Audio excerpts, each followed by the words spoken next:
Good morning. Welcome to the Financial Pillars All About the Money podcast presented by Our Neutral Voices Media. Our show is all about helping our audience understand money, mindsets, and tap into the economic knowledge that builds financially secure individuals, families, and communities.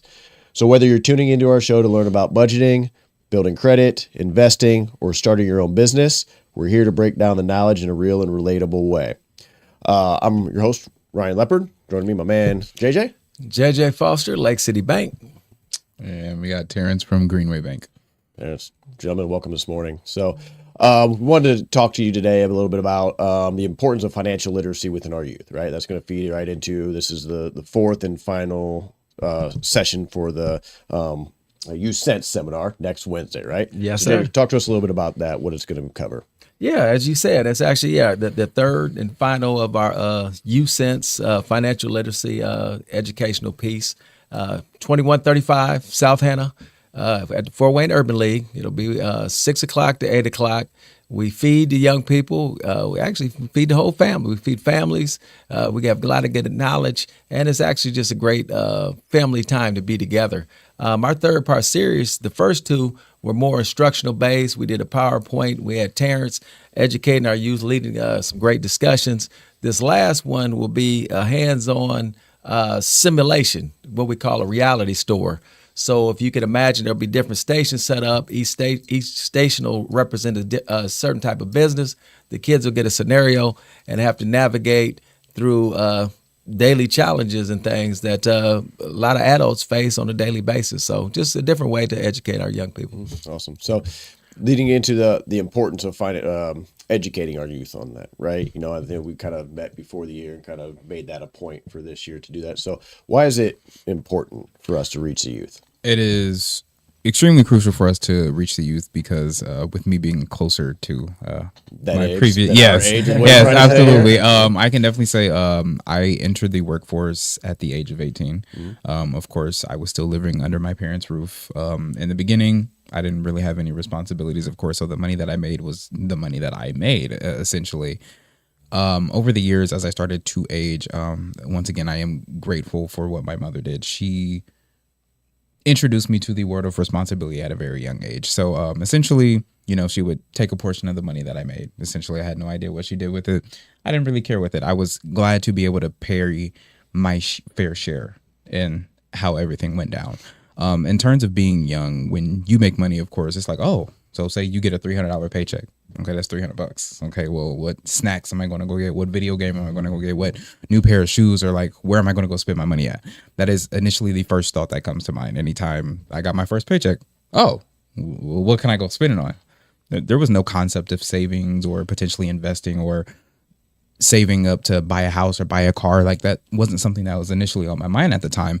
And if it wasn't for my mother, again, I would probably still be stuck in that mindset until, I don't know, later down the road, until I learned the hard way. But with that being said, I learned within a very short time span that priorities come first. Mm-hmm. So essentially, even with you being a young person, you may not have any responsibilities or any obligations. It is never too early for you to learn how those can affect you down the road in life, of course. As we said at the seminar, of course, it costs more to be poor. Essentially. Yeah, absolutely. Yeah. And I was good. Look, I'm gonna add. It's funny that you pointed out that he is our younger brethren of this panel, and I will say he is probably, well, hey, I'm gonna say it, he probably is the less tolerable, you know, when dealing with the young people. So I will say that, you know, Terrence is matter of factly like, hey, you should know these things. Mm-hmm. But the other thing, and just listening to everything that Terrence talked about, it was funny, you know, going into the segment, I was just jotting down notes about different things that we taught and things that are of importance. And what Terrence spoke of is financial independence. You know, you having that money and free to, you know, to make your choices. Stress level, reducing stress. He doesn't, you know, you don't have the same worries that folks that, you know, don't know where their next paycheck is coming from or have they saved enough or whatnot. Improves decision making. As he said down, you know, originally you got it. You talk about your snacks. Now, you know, as you progress, it was, what type of move can I make now? What is in my best interest? And then just the long-term financial success and things, just from learning financial independence. So. Yeah, so in my house, I got two different dynamics with my daughter who's 11 and my son who's 9. Mm-hmm. And usually, you know, nowadays, kids don't want a whole bunch of toys, things like that for their birthdays. When their birthdays, Christmas, that type of stuff comes up, I tell grandparents, friends, whoever, get them something and then give them half of it in cash, right? So they can save it. So my daughter, she gets cash, she gets gift cards, and she can't wait to spend it, right? And every single time she gets cash, they're trying to hide it from me because they know I'm going to come, hey, take it. My son's birthday was a couple weeks ago, and I was so proud because he got $50 from his grandma, and the first thing he did is ran over and goes, here you go, Dad, put this in my bank account. And both grandma and his mom were like, no, you take that and spend that. I was like, stay away. I want him to do that. Like, I'm happy that he came to me and said that. He's, my daughter's spending all her money on crap off Amazon, and he wants to save that, put it away. Like, there's nothing that he needs for, right? He gets it. He got presents, things like that for it. But I think that ties into, the conversation we've had on the set and what you just said is we've all three had strong family foundations, upbringing to kind of help guide that, right?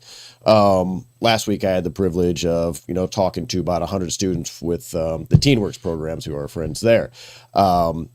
We were talking to them about credit and building credit. One of the first things I said to each group, the groups were about 30 kids each, 3 different groups.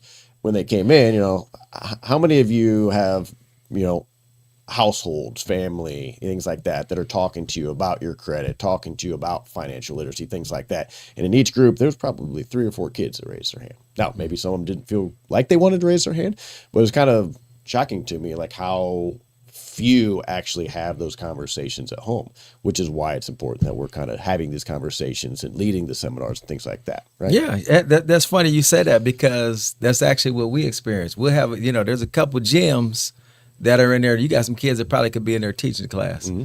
But for the most part, people aren't having those discussions. And that's one of the things that we wanted to do today, too, is to talk to, our families, about having those discussions.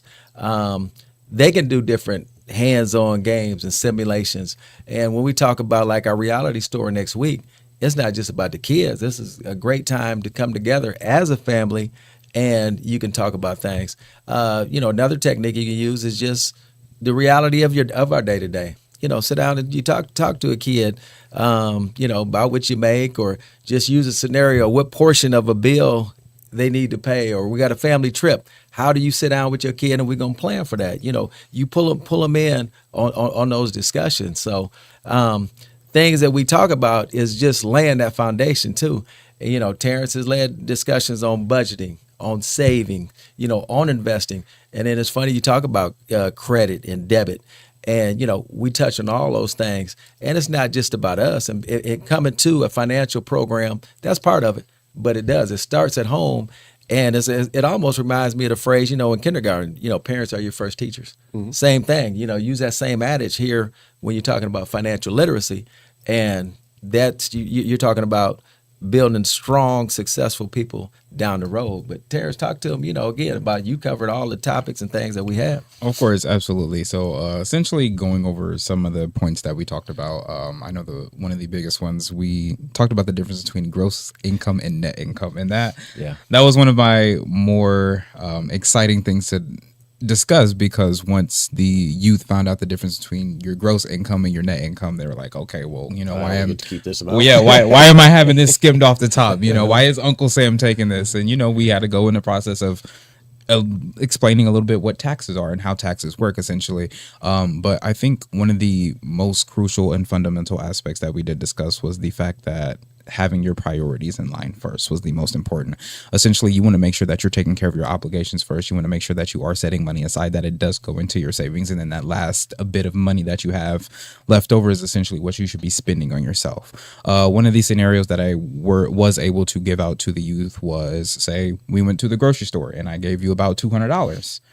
You have freedom and liberty to spend however much you chose. Essentially, it was to help explain the difference between having a positive balance left over, breaking even, and then also being in the negative, essentially. We did have a few people that decided they wanted to spend more than what they were allotted, and that helped them understand how you can easily overdraw your account by overspending what you don't have, of course. We did have those people that did decide that they wanted to break even, of course. If you want to break even, of course, there's nothing wrong with that. That is your personal prerogative. But at the end of the day, there were a larger amount of people that wanted to spend less than what they had because they wanted to hold on to the rest of it. So the concept of saving was a seed that I had already planted, and we were able to help grow and feed. So the youth are understanding that saving is something that is important. Of course, not spending everything that you get is not going to be your foremost best option for you always. Paying yourself first for the hard work that you do is something that they grasped onto. So I'm glad that they were able to take that piece of knowledge home with them. Yep. And we were talking a little, in the Teen Work thing, one of the groups we were talking to, and we were talking about credit. It was building credit, establishing credit, why it's important, especially leading to, what most people's goal are is to eventually become a homeowner, right? And how you have to build up to that. We were talking about how the homeowner programs kind of work and down payments and all that stuff. We mentioned just round numbers, 100,000, right? You're probably gonna have at least a 10% down payment, $10,000. One of the kids raised his hands like, $10,000, man, that seems like a lot of money. Like, well, in all reality, in today's housing market, like 100,000 is a pretty cheap house, right? So plan on saving more than that. Like 10,000 isn't. But when you really think about it, with the way wages are now, if you're in your late teens, early 20s, you got a full-time job making what? $18, $25 an hour, somewhere in between there, something like that. If you have the ability, not everybody has the same home dynamics, but if you have the ability to stay at home for a couple years, right, saving your money, in all reality, 10 grand you could save up within a few months, right? Yeah. If you have no other bills, no other overhead, you're just living at home, working, putting that money aside, right? $10,000 to a high school kid seems like a lot of money, but in reality, you're working $10,000 to working class folks is a lot of money. Yeah. If you have bills, right? Yeah. If you don't have bills and you're doing the right thing with that money and saving it, you should be able to save that in probably the first year or so. Right. But on top of that, then you got furniture for the house and everything else. So $10,000 doesn't get you very far when your goal is to buy a house. But $10,000 to get you the key. Get you the key. Yeah. But the kind of the message within there also is, for the youth is come up with a game plan. What do you want to do? Right. If your goal is to own a home and you want to move out, then you got to start planning for that, a couple of years in advance so you can save that money and have all that and understand what goes into that. Yeah, and it's funny that you're talking goals because I think you heard me and Terrence talking before set.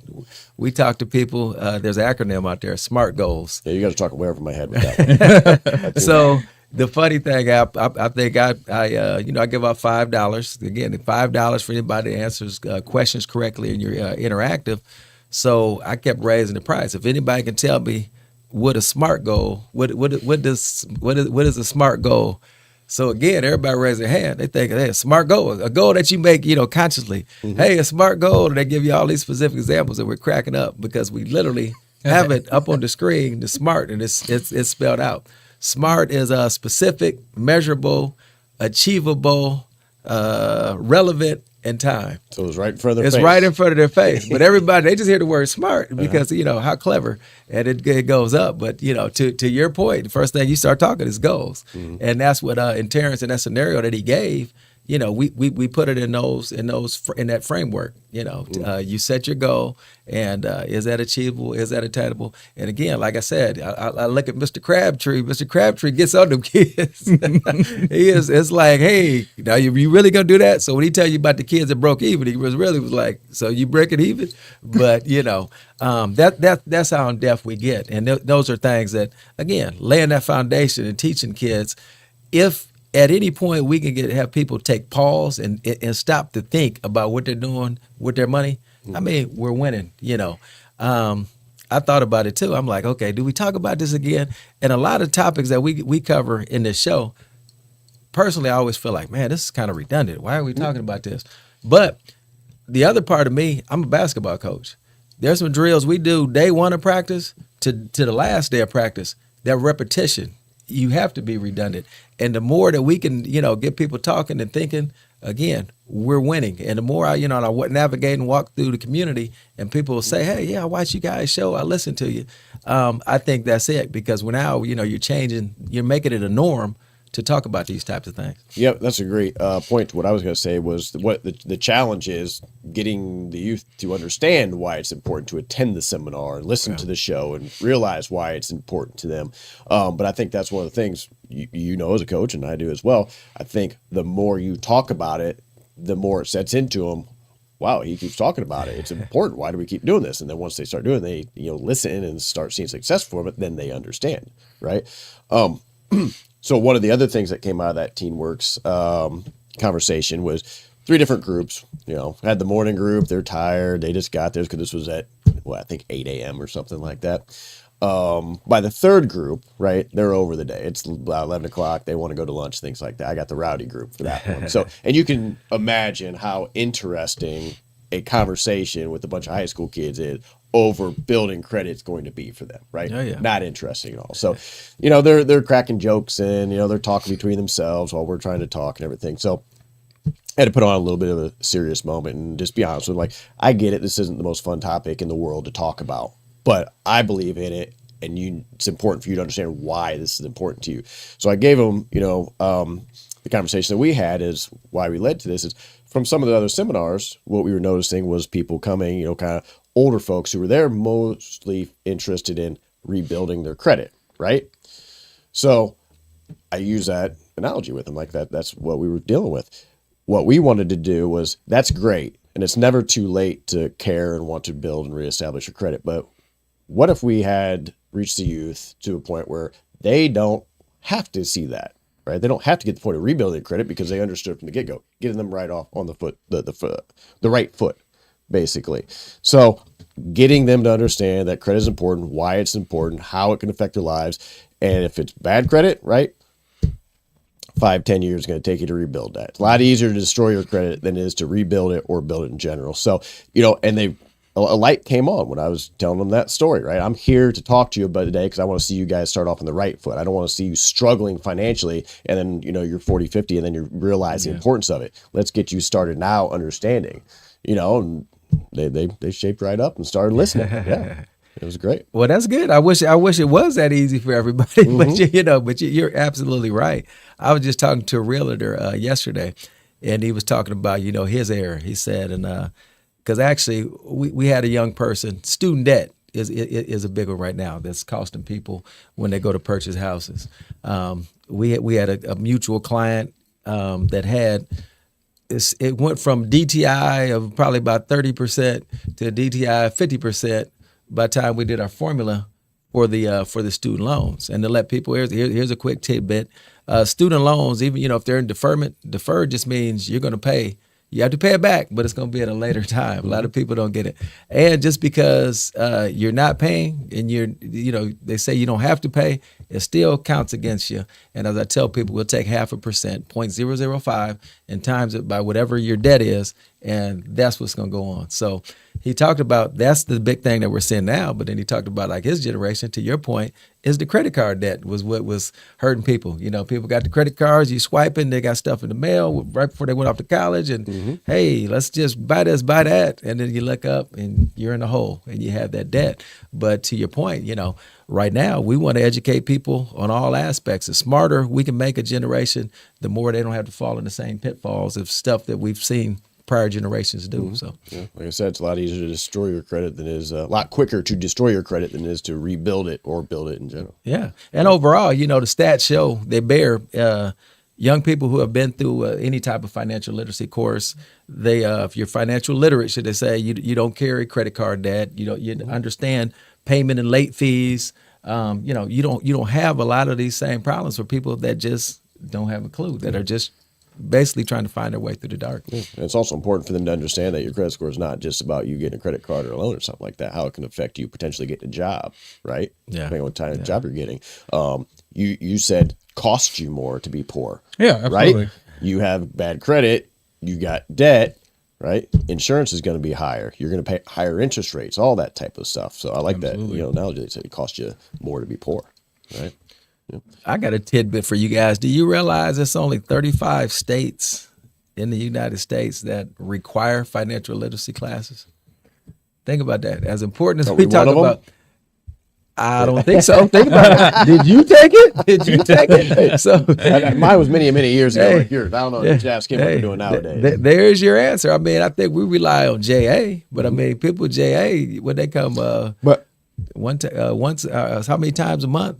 you know. And maybe to answer our own question, you know, when we met with the people from JA and they talked about the mandate coming down from the state is that they do hold, the schools all do hold financial literacy courses. Right now, the task is just how do they fund and how do they manage those financial literacy courses? So hopefully, you know, they're understanding that the importance of, you know, teaching that. You know, I don't care too much about cooking class in high school, but I mean, they don't have that anymore. Cooking, shop, all that, those things. The shop, you are dating yourself because all that's done away with. But it's like, which is sad. But it's odd that the one thing that every single person coming out of school is going to need in their lives is understanding financial literacy, and that's that's one of the things that, you know, they're likely lacking on. I would definitely say from my time in school, I would rather have had a financial literacy class than taking economics. Understanding supply and demand isn't going to pretty much take me that far. I mean, it's going to help me understand why markets shift and change, but at the end of the day, it's not going to help me balance my checkbook. Do you think you would have understood at that point in time the importance of the financial literacy course at a younger age? Yeah. Oh, yes, absolutely.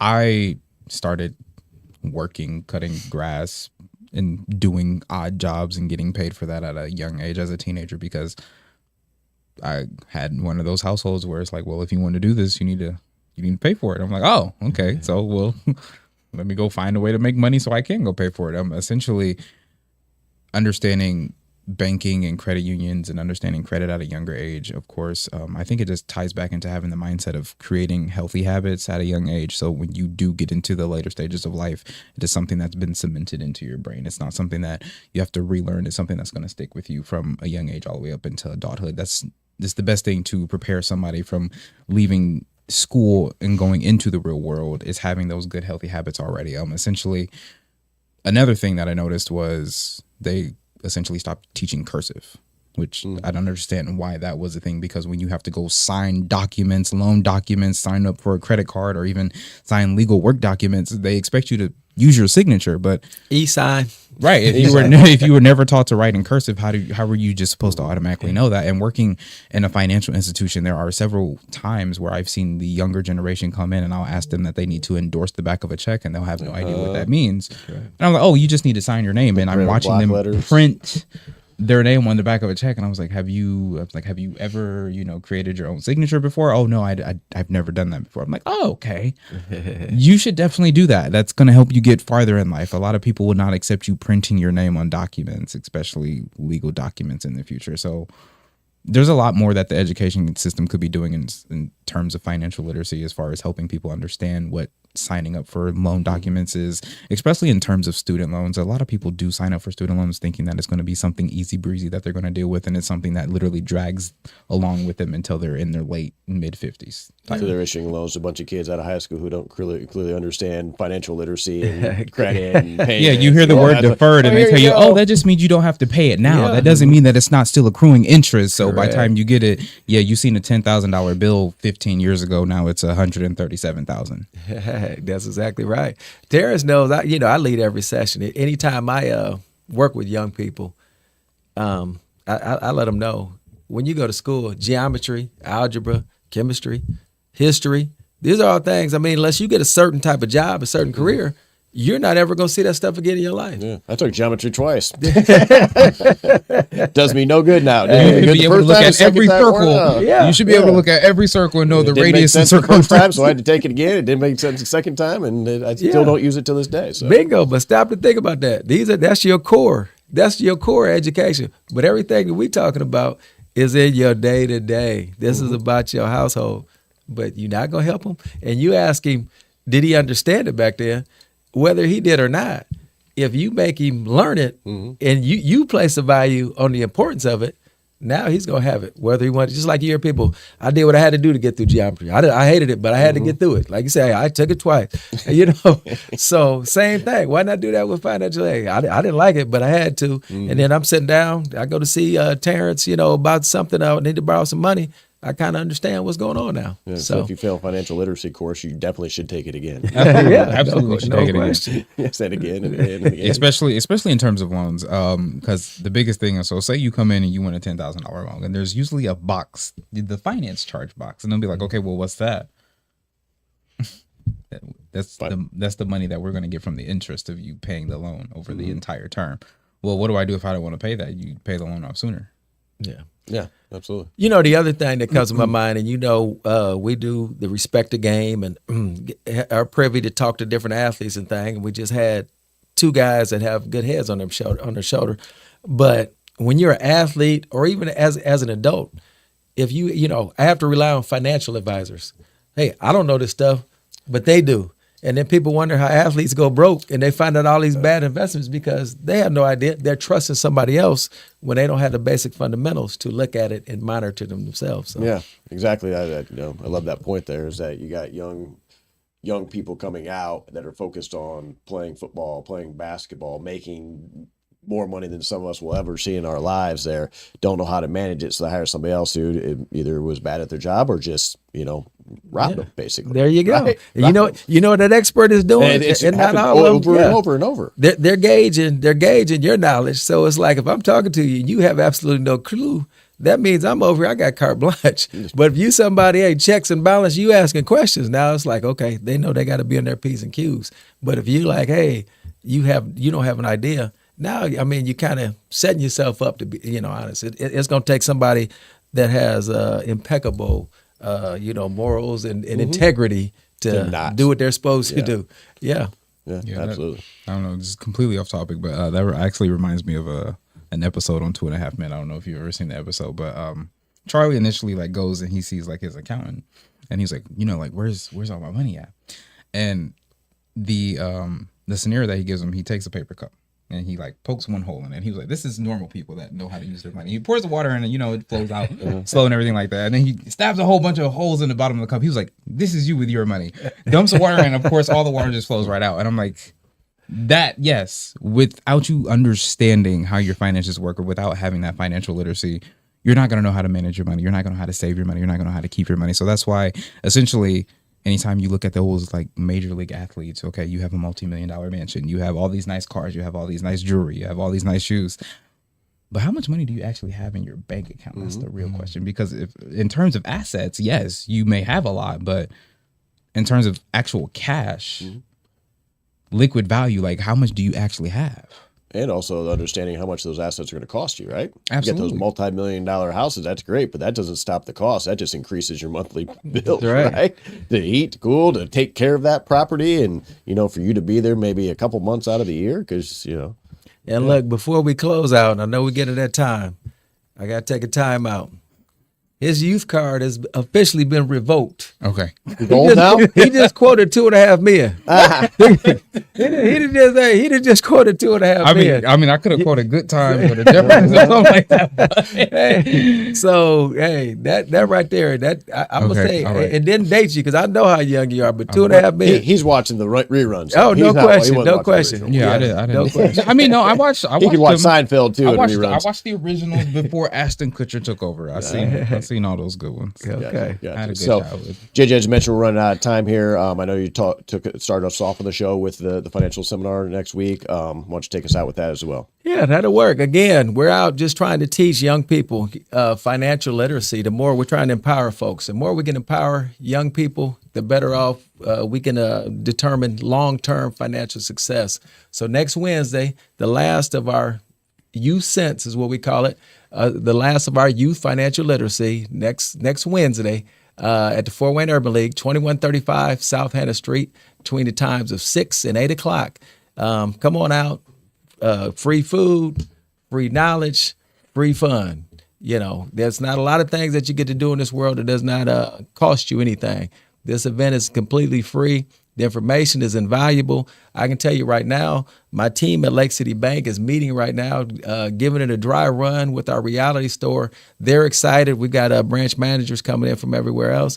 My guys in the panel, I'm sure, will be there and are excited. So, again, come on out, learn some things, get that knowledge, and be a part of it. Hope to see you there. Yep. So let's help our youth out there understand the importance of financial literacy and getting their lives started on the right foot. So till next time. Terrence, JJ, I'm Ryan. We are Our Neutral Voices. Peace.